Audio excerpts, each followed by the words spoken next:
Assalamualaikum warahmatullahi wabarakatuh. Selamat pagi anak-anak. Kita bertemu lagi pada mata pelajaran PPKN. Sebelum kita memulai pelajaran pada hari ini, marilah kita berdoa terlebih dahulu dengan harapan agar apa yang kita lakukan hari ini diberi kemudahan dan kelancaran. Berdoa mulai. Amin ya rabbal alamin. Oke anak-anak, seperti biasa sebelum kita masuk ke materi pembahasan pada hari ini, saya akan sedikit mengingatkan kalian materi yang sudah kita bahas di minggu sebelumnya, di mana minggu sebelumnya kita sudah membahas tentang bentuk-bentuk kerjasama dalam berbagai bidang. Ya, ada 4 bidang. Yang pertama kerjasama antar umat beragama, yang kedua kerjasama bidang sosial politik, yang ketiga kerjasama bidang ekonomi, dan yang keempat kerjasama bidang pertahanan dan keamanan. Nah, pada hari ini kita akan masuk ke bab 3 ya. Jadi kita akan langsung masuk ke bab 3.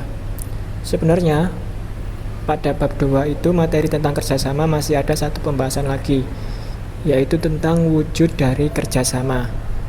Nah, saya rasa itu bisa kalian pelajari sendiri karena hanya tinggal membaca, ya, hanya tinggal menyebutkan wujud dari kerjasama, misalkan gotong royong, kerja kelompok, dan lain sebagainya. Jadi tidak perlu dijelaskan ya.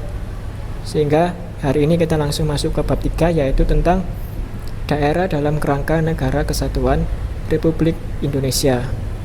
Nah, pada bab 3 ini nanti kita akan membahas beberapa hal. Yang pertama, makna persatuan dan kesatuan. Yang kedua, peranan daerah dalam perjuangan kemerdekaan Indonesia. Yang ketiga, Sumpah Pemuda. Yang keempat, proklamasi kemerdekaan Indonesia. Dan yang kelima, arti penting memahami daerah tempat tinggal. Serta yang keenam, mempertahankan persatuan dan kesatuan Republik Indonesia. Baik anak-anak, kita langsung masuk ke pokok pembahasan pertama, yaitu tentang makna persatuan dan kesatuan. Silakan disimak dengan baik sambil dibuka modulnya bab makna persatuan dan kesatuan, serta jangan lupa untuk dicatat. Oke, di sini persatuan memiliki arti ikatan atau gabungan beberapa bagian yang telah bersatu. Jadi semisal ada kumpulan dari masyarakat cukir, nah itu namanya persatuan masyarakat cukir. Jadi mereka sudah bersatu, makanya disebut sebagai persatuan.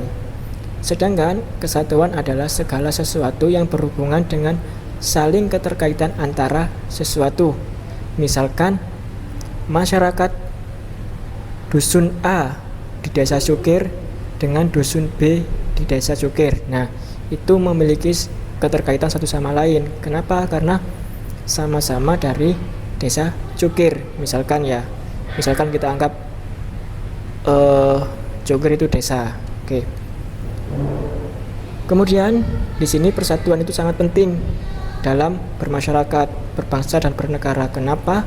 Karena dengan persatuan serta kesatuan, maka keutuhan negara akan terjaga.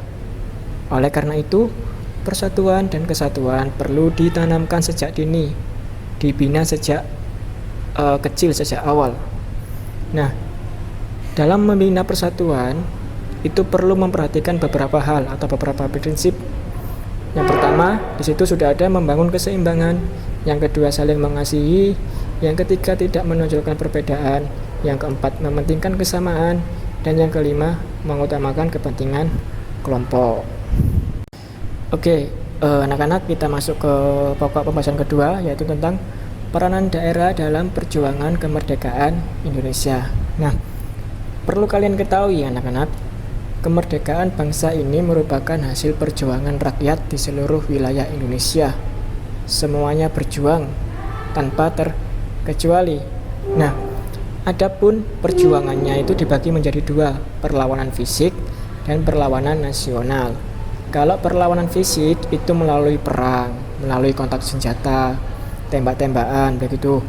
Kalau perlawanan nasional itu melalui siasat atau akal.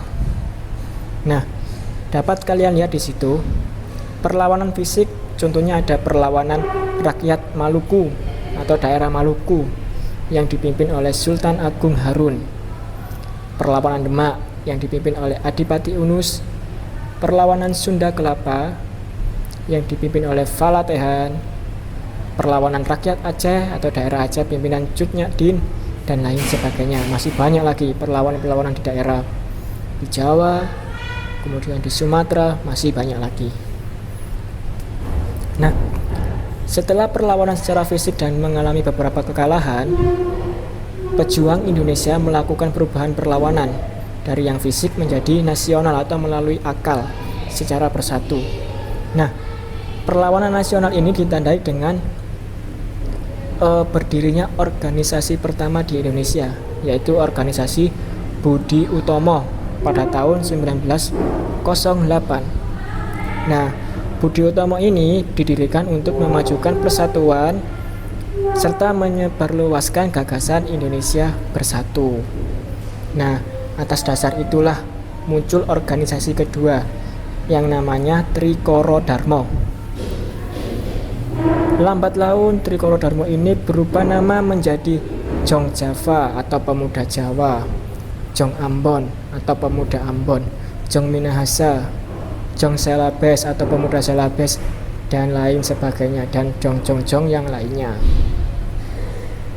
Nah, kemudian pada tahun 1922 perjuangan melebur menjadi satu. Maksudnya dari Jong Java, Jong Ambon tadi mempunyai gagasan untuk bersatu, bukan lagi Jong Java, bukan lagi Jong Ambon, tapi menjadi Jong Indonesia, Pemuda Indonesia.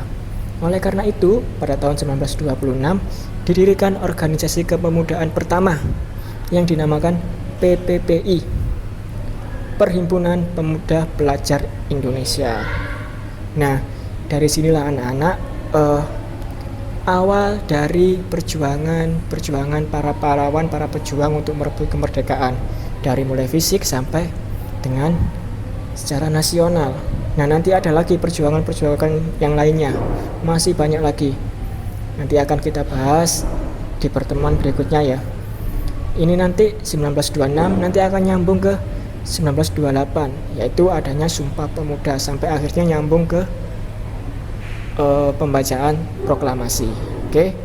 Nah, silakan nanti kalian baca lagi. Oke ya. Baik anak-anak, itu tadi materi yang dapat saya sampaikan hari ini. Kita akan lanjutkan di pertemuan berikutnya ya, karena masih banyak sekali perjuangan-perjuangan yang perlu kita ketahui.